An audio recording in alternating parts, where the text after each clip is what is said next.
আজকে আমাদের টপিকটা হচ্ছে আনএমপ্লয়মেন্ট। ঠিক আছে, আচ্ছা, আনএমপ্লয়মেন্ট টপিকটা আমরা অলরেডি একটু পভার্টির টাইমে পড়েছিলাম এবং পভার্টির সাথে আনএমপ্লয়মেন্ট কিভাবে কানেক্টেড সেটা আমরা পড়েছিলাম মোটামুটি। এবার আনএমপ্লয়মেন্ট আমরা যে ভিউটা নিয়ে কথা বলেছি, আনএমপ্লয়মেন্ট অনেক রকম ভাবে হতে পারে এবং আনএমপ্লয়মেন্ট রিলেটেড অনেক কিছু মানে ভাস্ট ডেটাও আছে, বেশ কিছু তোমাদের কমিটির নাম আছে, বাট সেটাতে আমি এখন দিইনি, একটু কটা দিন যাক, দেখা যাক, তারপরে না হয় দেওয়া যাবে। আনএমপ্লয়মেন্ট রিলেটেড ইনফ্লেশনের কনসেপ্টেও আমরা আনএমপ্লয়মেন্ট পড়েছিলাম। ইনফ্লেশন হলে আনএমপ্লয়মেন্ট বাড়ে।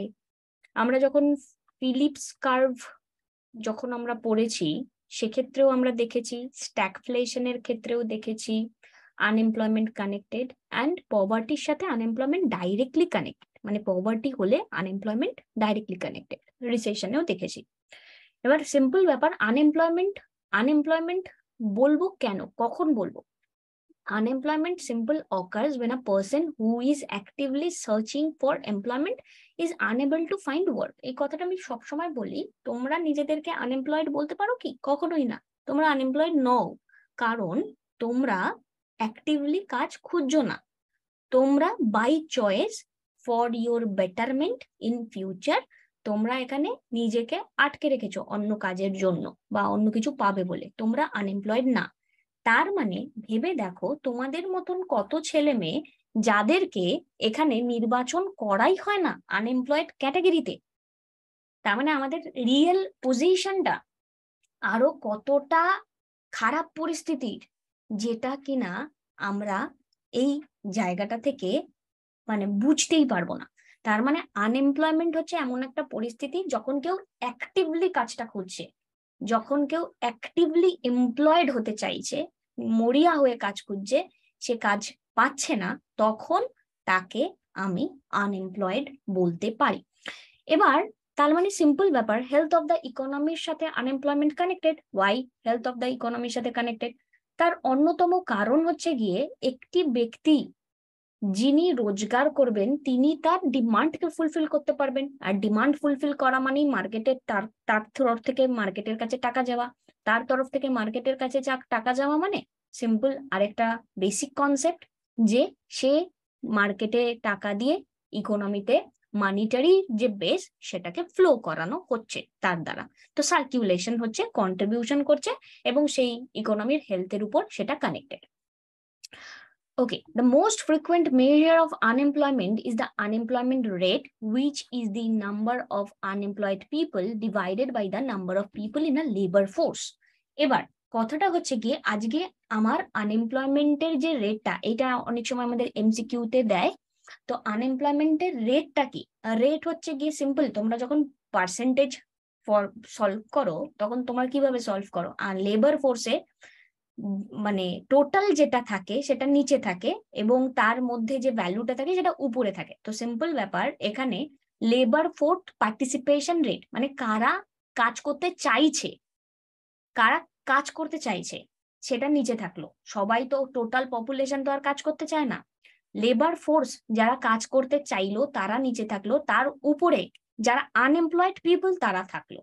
So unemployed people divided by number of people in the labor force. Labor force এর পার্টিসিপেট যারা করছে, 10 জন মিলে বললো আমি কাজ করতে চাই, তার মধ্যে 5 জন চাকরি পাচ্ছে না, তাহলে 5/10 এখানে হচ্ছে গিয়ে আমাদের কাজ, মানে লেবার ফোর্স পার্টিসিপেশন।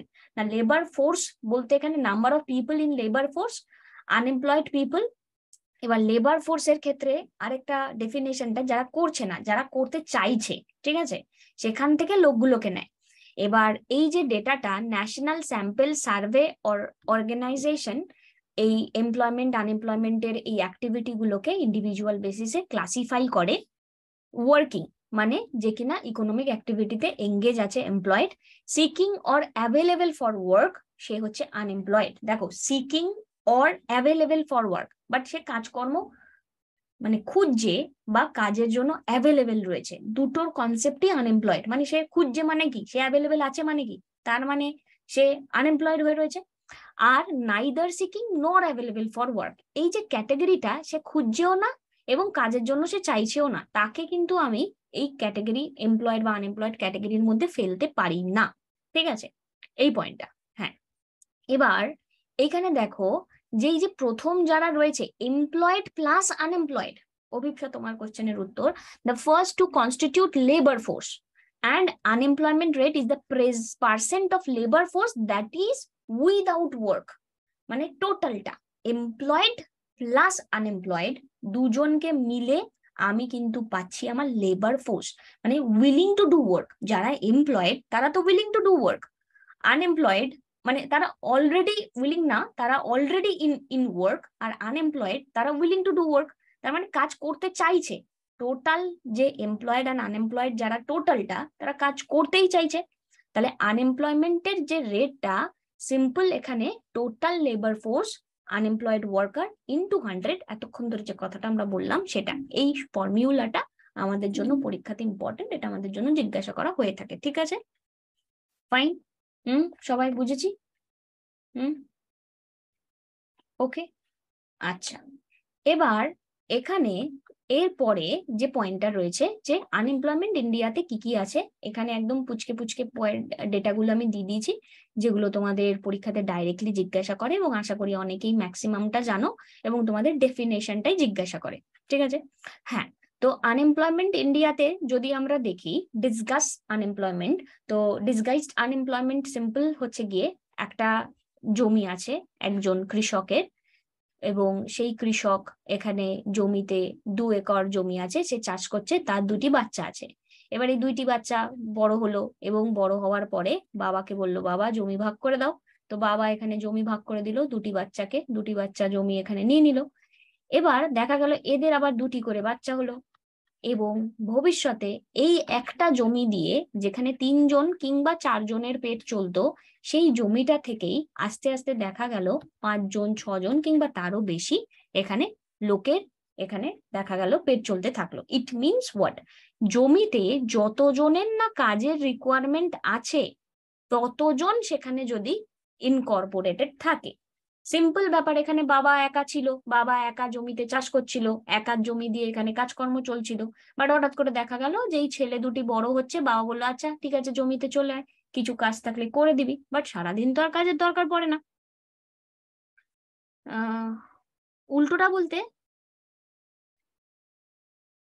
বলতে জমি ভাগ হয়ে যাচ্ছে, হ্যাঁ, উল্টোটাও হতে পারে বলতে,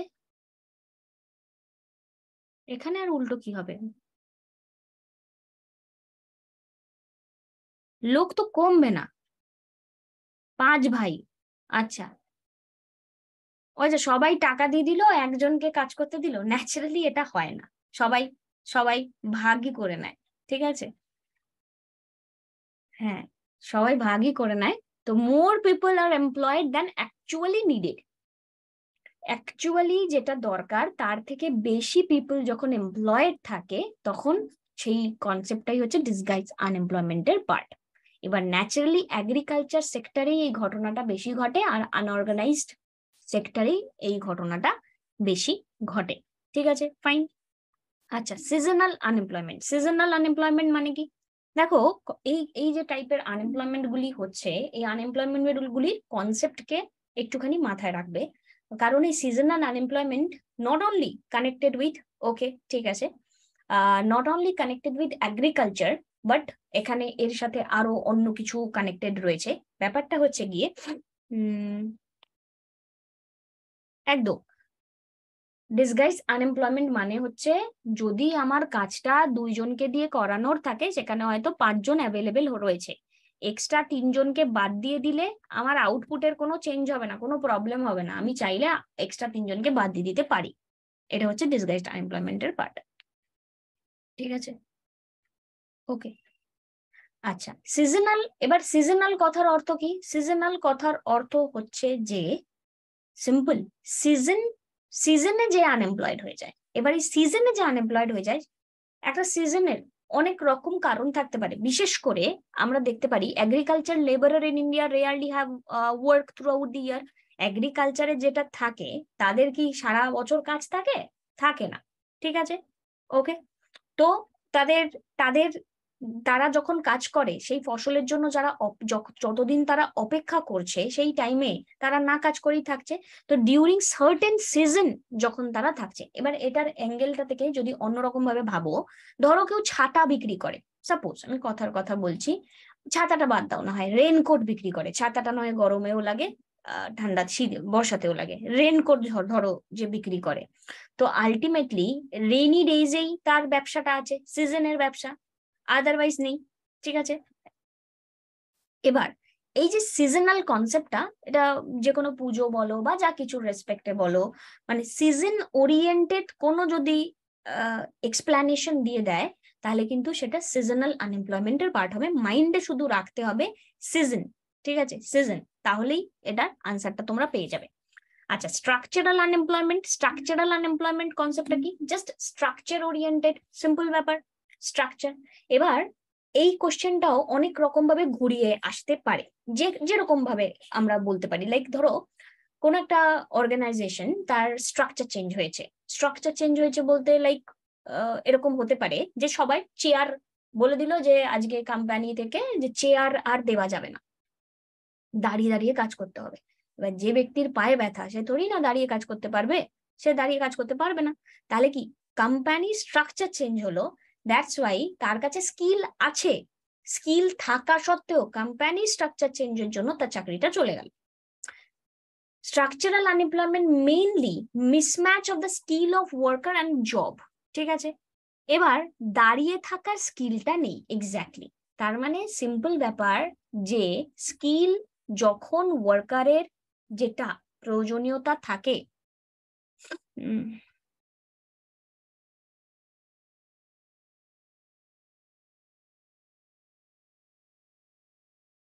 না ওই ব্যাপারটাই আমার ডিসগাইজডের পার্ট, ওইটাই তো বলছে। আর সিজন অনুযায়ী এটা তুমি দুইটাই বলতে পারো, ঠিক আছে। হ্যাঁ, ধান কাটা হচ্ছে যেমন, ওটা কাজে হেল্প করে দিচ্ছে, সিজনাল, হ্যাঁ বলতেই পারো, এগ্রিকালচার লেবারের কাজ হচ্ছে।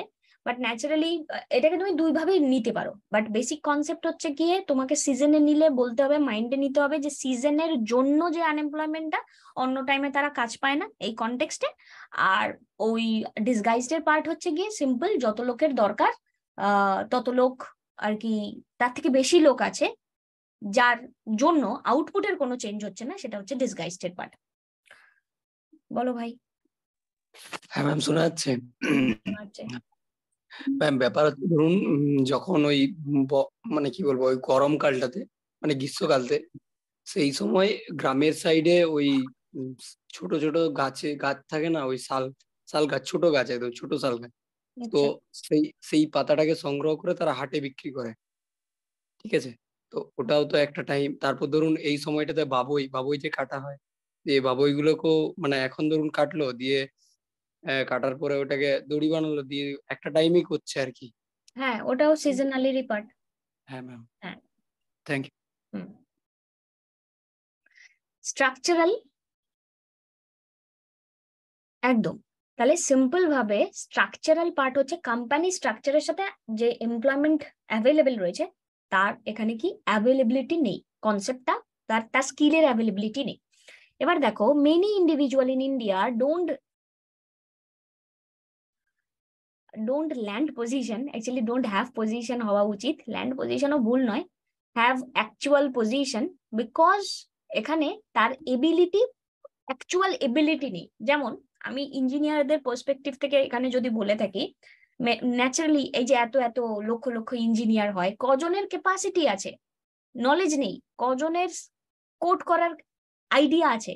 তো এই জায়গাটা থেকে তাদের যে নর্মাল প্রিপারেশনটা অ্যাকচুয়াল লেভেলে ওয়ার্ক করার সেই ক্যাপাসিটিটা তাদের না থাকার জন্য এই প্রবলেমটা হয়। Many people in India do not get job due to the lack of requisite skill এবং এডুকেশনাল লেভেল। ঠিক আছে, এইখানটাতেই একটা প্রবলেম হয়ে যায়। আচ্ছা, সাইক্লিক্যাল আনএমপ্লয়মেন্ট মানে কি? সাইক্লিক্যাল আনএমপ্লয়মেন্ট এটা একটা সুন্দর আনএমপ্লয়মেন্ট, মানে হচ্ছে গিয়ে যে it is a result of a business cycle. Unemployment rises during recession and decline with the economic growth. একটা সাইকেল যখন চলে, বিজনেস যখন একটা সাইকেল চলে, বিজনেস সাইকেল চলছে, এবার বিজনেস সাইকেলে আমরা জানি যে একটা টাইমে বুম হয় আবার একটা টাইমে রিসেশন হয়। তো বুম যখন হয় তখন আমরা দেখতে পারি এখানে অনেককে নিয়ে নেওয়া হয়, আর রিসেশন হয় যখন তখন ছাঁটাই করা হয়। এবার এই রিসেশনের টাইমটা মানে বিজনেস সাইকেলের সাথে সাথে যখন এমপ্লয়মেন্টটা বাড়ে আবার কমে যায়, সেটাই হচ্ছে সাইক্লিক্যাল আনএমপ্লয়মেন্ট। ইন্ডিয়াতে সাইক্লিক্যাল আনএমপ্লয়মেন্টটা অ্যাকচুয়ালি সেইভাবে আমরা এক্সপিরিয়েন্স করতে পারি না, কারণ ওভারঅল আমাদের এরকম ভাবে হঠাৎ করে বুম এবং ডাউন ওরকম ভাবে হয় না খুব একটা, তো এটা আমরা দেখতে পারি না। ক্যাপিটালিস্টিক ইকোনমিজে টিপিক্যালি এটা এক্সপিরিয়েন্স করার কথা আসছে। হ্যাঁ বলবেন, নিশ্চয়ই বলো। ক্যাপিটাল মানে কারণ বিজনেস যখন রান করে ক্যাপিটাল ওরিয়েন্টেড কনসেপ্ট, তো দ্যাটস ওয়াই সাইক্লিক্যাল ভিউটা এর সাথে কানেক্টেড। নেক্সট এখানে technological unemployment somehow this is connected with structural, but মানে এটা বলতে পারি যে সমস্ত টেকনোলজিক্যাল আনএমপ্লয়মেন্ট আমার স্ট্রাকচারালের পার্ট, বাট সমস্ত স্ট্রাকচারাল টেকনোলজিক্যালের পার্ট নয়। ঠিক আছে, এটা বলতে হবে। ঠিক আছে, আচ্ছা আচ্ছা উৎপল, দুইটার কোনো নামই আমি জানি না, তুমি বললে তোমারটাই আমি শুনলাম। এই জিনিসটা কি আমি তাও জানি না। আচ্ছা, সো টেকনোলজিক্যাল আনএমপ্লয়মেন্ট, আচ্ছা, it is a loss of job due to the change in technology. Simple, company technology change হচ্ছে। আচ্ছা, টেকনোলজিটাও তো স্ট্রাকচারেরই পার্ট। তো স্পেসিফিক যদি টেকনোলজি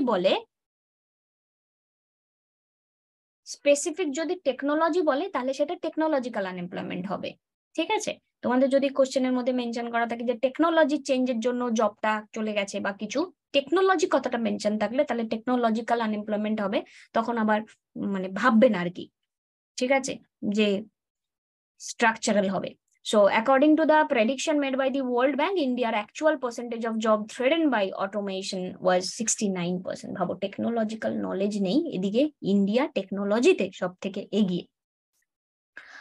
আর এখানে নেক্সট যেটি রয়েছে ফ্রিকশনাল আনএমপ্লয়মেন্ট কে সার্চ আনএমপ্লয়মেন্ট বলে। ঠিক আছে, সিম্পল ব্যাপার। ফ্রিকশনাল আনএমপ্লয়মেন্ট, ধরো এখানে আমাদের সাথে যারা জব করে, অনেকেই আছে যারা জব করে, এবার ধরো একটি জব সে করছে এবং সে আরেকটি জব পেয়ে গেছে, ধরো ডাব্লিউবিসিএস ধরো পেয়ে গেল। এবার যখন সে ডাব্লিউবিসিএস পেয়ে গেল, এই যে জবটা থেকে এই ডাব্লিউবিসিএস এর শিফটিং এর যে মাঝের টাইমটাতে তার চাকরি থাকবে না। ঠিক আছে, এই যে মাঝের টাইমটাতে, সেই মোমেন্টে সে কি করবে, ফ্রিকশনাল মুভি টুভি দেখবে, চিল করবে। সো তাই টাইমটাতে সে যে আনএমপ্লয়মেন্টটা এক্সপিরিয়েন্স করবে, ঠিক আছে, সেটা হচ্ছে ফ্রিকশনাল আনএমপ্লয়মেন্ট হবে। তো টাইম ল্যাগ যখন সে searching for a new job or switching between the job, ঠিক আছে, দুটো, ঠিক আছে, searching for a new job অথবা সুইচিং, মানে পেয়ে গেছে অথবা একটা যেটা রয়েছে সেটাকে বাদ দিয়েছে অন্যটাতে যাওয়ার চেষ্টা করছে। বোঝা গেল? এবার পয়েন্টটা হচ্ছে গিয়ে যে this is also considered as the voluntary unemployment. কেন ভলেন্টারি কথা বলছে? ভলেন্টারি আনএমপ্লয়েড বলছে বিকজ সে যে চাকরিটাতে রয়েছে সেটা তো অলরেডি সে এমপ্লয়েড ফ্রেজে রয়েছে, সে নিজের ইচ্ছাতে সেটা চেঞ্জ করছে। সো দ্যাটস ওয়াই এটা ভলেন্টারি আনএমপ্লয়মেন্টের পার্টও বলতে পারা যায়। এবার তাই বলছি, তোমরা আবার ভুলবশত নিজেদেরকে ভলেন্টারি আনএমপ্লয়মেন্টের পার্ট বলবে না। ঠিক আছে, তুমি আনএমপ্লয়মেন্টের ক্যাটাগরিতেই আসো না, কারণ তুমি অ্যাভেলেবেলই তো নেই চাকরি করার জন্য। উপরে যে ওই পয়েন্টটা পড়লাম না আমরা, এই যে এই জায়গাটা, এই যে seeking or available for work, are you available for work? No. So that's why you are not unemployed. এটা neither seeking nor available for work, এটা হবে। ঠিক আছে, আচ্ছা বোঝা গেল? ঠিক আছে, বোঝা গেল? লাস্ট এখানে যে পার্টটা রয়েছে, this is vulnerable. Vulnerable means people working informally without proper job contract. তো এখানে without any legal protection like gig workers, একদম। তো আলটিমেটলি কি হচ্ছে গিয়ে যে এদের কাজকর্মের কোনো ঠিক ঠিকানা নেই, মানে কখন কাজ পাবে কখন কাজ পাবে না। তো এই যে পার্সন, এদের কতদিনের কাজ থাকবে কিভাবে থাকবে সেটার কোনো রেঞ্জ নেই, বা একটা কাজ করার পরে সে ঠিক কত স্যালারি পেতে পারে, আজকে কত টাকা রোজগার হচ্ছে কালকে কত টাকা রোজগার হচ্ছে তার কোনো রকম কোনো সীমা নেই। সেটা হচ্ছে ভালনারেবল এমপ্লয়মেন্ট, এটা কিন্তু আনএমপ্লয়েড না, এমপ্লয়মেন্ট। ঠিক আছে, সে যে চাকরিটা করছে সেই চাকরিটা আহ আনঅর্গানাইজড সব সেক্টরকে বলতে পারো না, ম্যাক্সিমাম আনঅর্গানাইজড সেক্টরকে তুমি বলতে পারো। তার কারণ হচ্ছে গিয়ে যাদের ওই দেখবে অনেক মানে unorganised sector itself termed as the private sector, ঠিক আছে। কিন্তু অনেক প্রাইভেট সেক্টর আছে যাদের ওই তোমার কন্ট্রাক্ট থাকে, তারপরে তোমার ওই গ্র্যাচুইটি, পিএফ ইত্যাদি ইত্যাদি অনেক কিছু দেয়, তো তাদেরকে বলা যাবে না।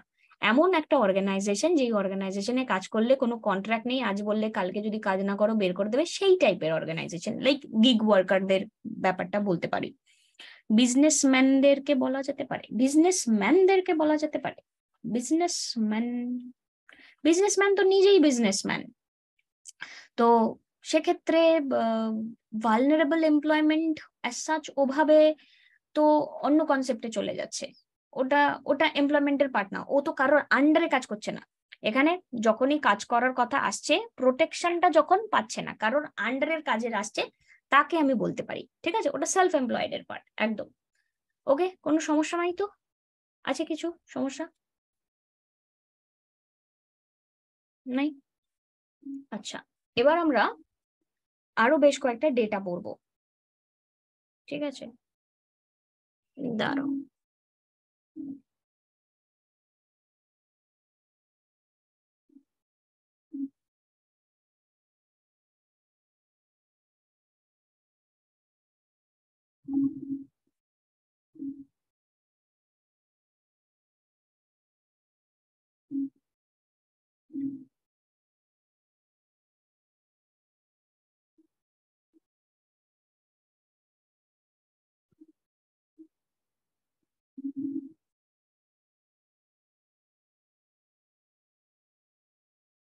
বলো সপ্তর্ষি।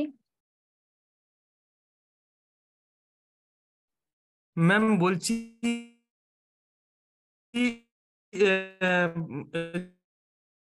হানি সিং হয়ে যদি যাচ্ছে ভাই, কোন একটা এমপ্লয়কে একটা পাস করে থাকে কিন্তু তাকে ভাই হানি সিং হয়ে যাচ্ছে। মেসেজ মেসেজ, এই মেসেজে করো। ঠিক আছে, হ্যাঁ স্ট্রাকচারাল, ইন্ডিয়াতে এই মোমেন্টে প্রবলেমটা হচ্ছে স্ট্রাকচারালের। এই মোমেন্টে ইন্ডিয়াতে ডিসগাইজড নয়, স্ট্রাকচারাল। এবার পরীক্ষা দিতে যাওয়ার আগে চেক করে নেবে। ঠিক আছে, হ্যাঁ কোনো একটা এক্সাম হলের বাইরেরই পেপার। ওকে, দেখো আর কি কোশ্চেন আছে করে নাও, দেন আমি অন্য টপিকে যাচ্ছি।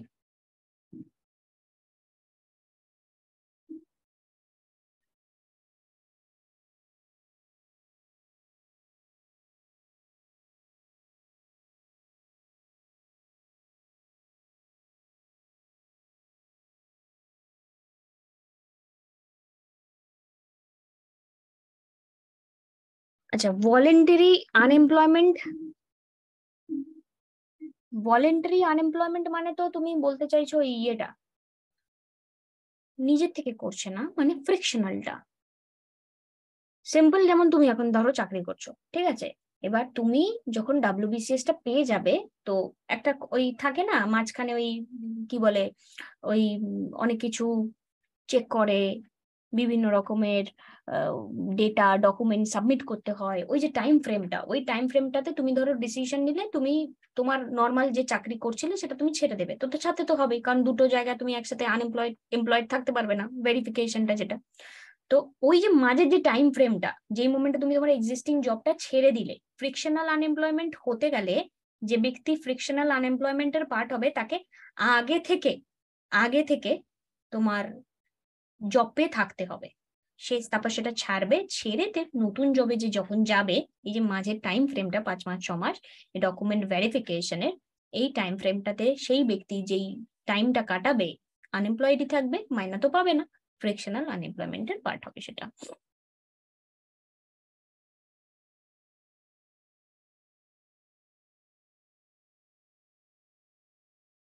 না, সেটা স্ট্রাকচারাল আনএমপ্লয়মেন্ট নয়, সেটা হচ্ছে আন্ডার এমপ্লয়মেন্ট। তাকে আন্ডার আনএমপ্লয়মেন্ট বলে, এমপ্লয়মেন্ট বলে।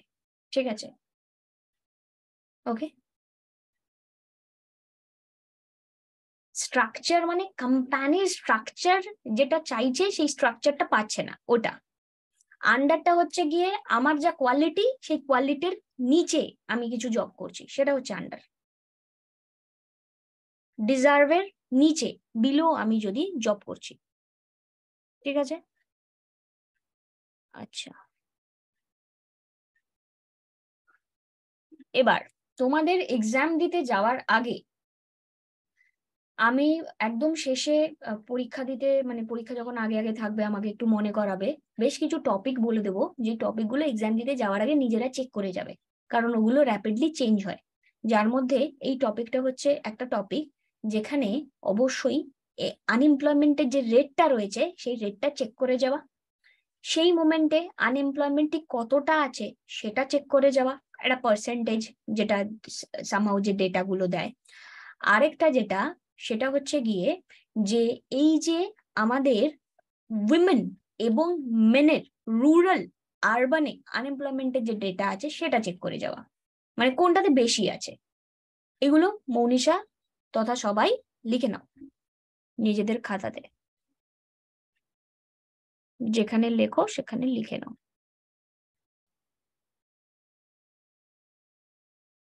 এটা পরীক্ষা দিতে যাওয়ার আগে যেন একটা পুরো লিস্ট করা থাকে, সেখানে পরীক্ষা দিতে যাওয়ার আগে ওই ডেটাগুলোই দেখে যাওয়ার, কারণ আর বাদ বাকি তো আর কিছু রিভিশন দেওয়ার থাকে না।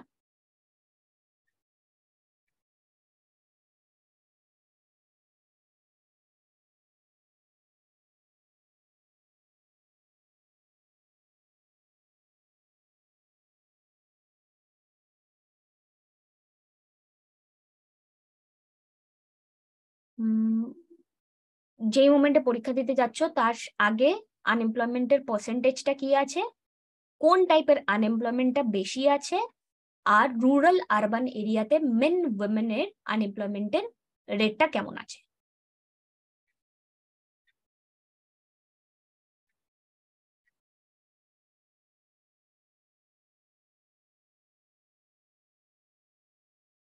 এবার এখানে বেশ কিছু ডেটা লাগবে, সেই ডেটাটাকে নিয়ে যদি আমরা কথা বলি, সেটা হচ্ছে গিয়ে ক্যাজুয়াল ওয়েজ লেবারার কাকে বলে। এই কিছুক্ষণ আগে একটা কোশ্চেন যেটা ছিল, রাইট, ক্যাজুয়াল ওয়েজ লেবারারকে দিয়ে।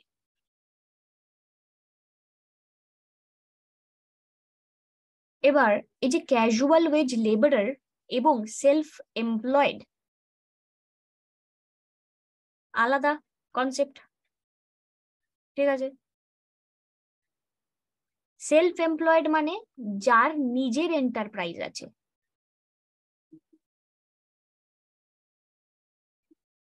যার নিজস্ব এন্টারপ্রাইজ আছে, সেলফ এমপ্লয়েড হচ্ছে সেটার পার্ট। ঠিক আছে, আর কনস্ট্রাকশন ওয়ার্কারদেরকে মেনলি ক্যাজুয়াল ওয়েজ লেবারার বলে। কনস্ট্রাকশন মানে তোমাদের যদি কোশ্চেন আসে ক্যাজুয়াল ওয়ার্ক লেবারাররা কোথায় মেনলি কাজ করে, তারা হচ্ছে কনস্ট্রাকশনে কাজ করে। এবার আমাদের এই যে এমপ্লয়মেন্টের ক্ষেত্রে কনস্ট্রাকশন, এই যে মানে আমাদের ওয়ার্ক ফোর্সে অ্যাবাউট 52% ওয়ার্ক এই কনস্ট্রাকশনের সাথে connected, about according to NCERT data. 52% labour force casual wage লেবারের সাথে কানেক্টেড। তাহলে এই 52% ক্যাজুয়াল ওয়ার্ক লেবারের সাথে কানেক্টেড হওয়ার পার্সপেক্টিভটা থেকেই আমরা তাহলে এখান থেকে বুঝতে পারছি যে আলটিমেটলি আমাদের এখানে ভালনারেবল গ্রুপটাই অনেকটা বেশি। খুবই স্বাভাবিকভাবে দেখতেই পাচ্ছি ভালনারেবল গ্রুপটাই বেশি। এবার এই ভালনারেবল যে গ্রুপটা আমাদের এখানে বেশি, তার মানে আমার এখানে আনএমপ্লয়মেন্ট যে রেটটা অলওয়েজ সেটা অনেক বেশিই থাকবে, কারণ মার্কেটে আমি সিকিউরিটি দিতে পারছি না। এবার এই আনএমপ্লয়মেন্ট বেশি হওয়ার পিছনে যে কারণগুলো, সেগুলো অলরেডি আমরা পভার্টি চ্যাপ্টারটাতে পড়ে এসেছি, কারণ একই জিনিস বারবার পড়ে তো কোনো কাজ নেই। পভার্টি হওয়ার পিছনে যে কারণগুলো সেগুলোই তো আনএমপ্লয়মেন্টের কারণ, তাই নয় কি? আচ্ছা, এবার আমরা গিনি কোএফিসিয়েন্ট পড়েছিলাম, তো আমার যদি আনএমপ্লয়মেন্ট বাড়ে, ঠিক আছে, আমার যদি আনএমপ্লয়মেন্ট বাড়ে তাহলে আমার ইনইকুয়ালিটিও বাড়বে। ইনইকুয়ালিটি বাড়া মানে আমার সমাজের যে মনিটারি যে বেসটা, সেই বেসটাও এখানে খারাপ হচ্ছে সবটা। তাহলে আমার ইন্ডিয়ান ইকোনমির যে প্রগ্রেসটা হওয়ার সেটা হবে না, মানে মোট কথা ইকোনমির চাকাটা ঘুরবে না। ইকোনমির চাকা ঘুরবে না, তো তার মানে দেখা যাচ্ছে যে আমার ইনফ্লেশন হবে, এবং একই রকম ভাবে এক্সপোর্ট ম্যানুফ্যাকচারিং ইউনিট গ্রো করবে না। ম্যানুফ্যাকচারিং ইউনিট গ্রো করবে না মানে আমাকে ইম্পোর্ট বেশি করে করতে হবে। ইম্পোর্ট বেশি করে করতে হবে, তার মানে আমার এক্সপোর্টটা কমে যাবে। এক্সপোর্টটা কমে যাবে মানে আমার এখানে ইনকাম কমে যাবে। ইনকাম কমে যাবে মানে আমার এখানে পভার্টি চলে আসবে। পভার্টি চলে আসবে মানে লোকজন আনএমপ্লয়েড হয়ে যাবে। তাহলে এই সাইকেলটা কন্টিনিউয়াস একটা বেসে চলতেই থাকবে, ঠিক আছে। তাহলে এই সাইকেলটা থেকে বেরোনোর জন্য আমার কি দরকার? আমার দরকার ইনভেস্টমেন্ট। ইনভেস্টমেন্ট কোথা থেকে আসবে? সেভিংস থেকে। সেভিংস কোথা থেকে আসবে? ইনকাম থেকে। ইনকাম কোথা থেকে আসবে? জিডিপি থেকে। জিডিপি কোথা থেকে বাড়বে? ইনভেস্টমেন্ট থেকে, ঠিক আছে।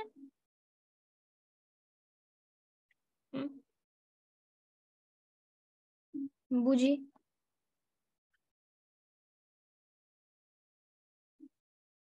আশা করি কোনো সমস্যা নেই। কিছু কারোর সমস্যা থাকলে বলতে পারো।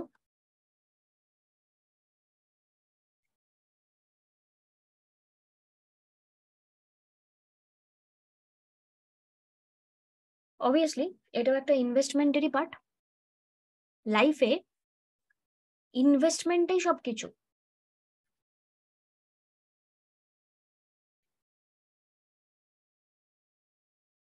আচ্ছা, হোয়াট ইজ ইনভেস্টমেন্ট? কোশ্চেনটা যখন হলো বলেই নেওয়া যাক, হোয়াট ইজ ইনভেস্টমেন্ট?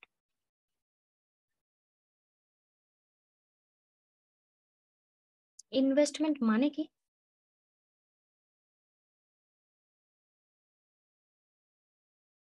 ইনভেস্টমেন্ট হচ্ছে সামথিং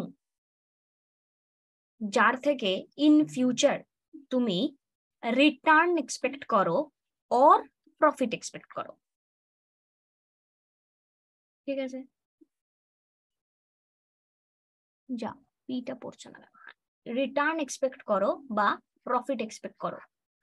এবার সিম্পল ব্যাপার, এই যে এই মোমেন্টে আমরা যে পড়ছি, আমি যেটা ইনভেস্ট করছি এখানে টাইম অ্যান্ড মানি ইনভেস্ট করছি। আমরা দুটোই ইনভেস্ট করছি, আমাদের টাইম অ্যান্ড মানি। এবার এটার জন্য আমরা ইন ফিউচারে আমাদের রিটার্ন চাই, তো এমন কি চাই না লাগবে না এমনি পড়ে আছি ফুনচুকু আংরু হয়ে, না তো। আমি তো রিটার্ন চাই, ঠিক আছে। তাহলে প্রফিটও চাই, বিকজ এটার রেসপেক্টে আমি যে ইনভেস্টমেন্টটা করছি, যে টাকাটা পেমেন্ট করছি, সেই টাকাটার যেন লং টার্মে আমি security pi. So obviously this is a investment, ঠিক আছে। সে যারই টাকা হোক না কেন, ইনভেস্টমেন্ট। বাবাকেও তো রিটার্ন দিতে হবে তার ইন ফিউচার। ওকে, একদম ঠিক আছে। তাহলে এই ক্লাসটি এন্ড করলাম, নেক্সট ক্লাসে আসছি।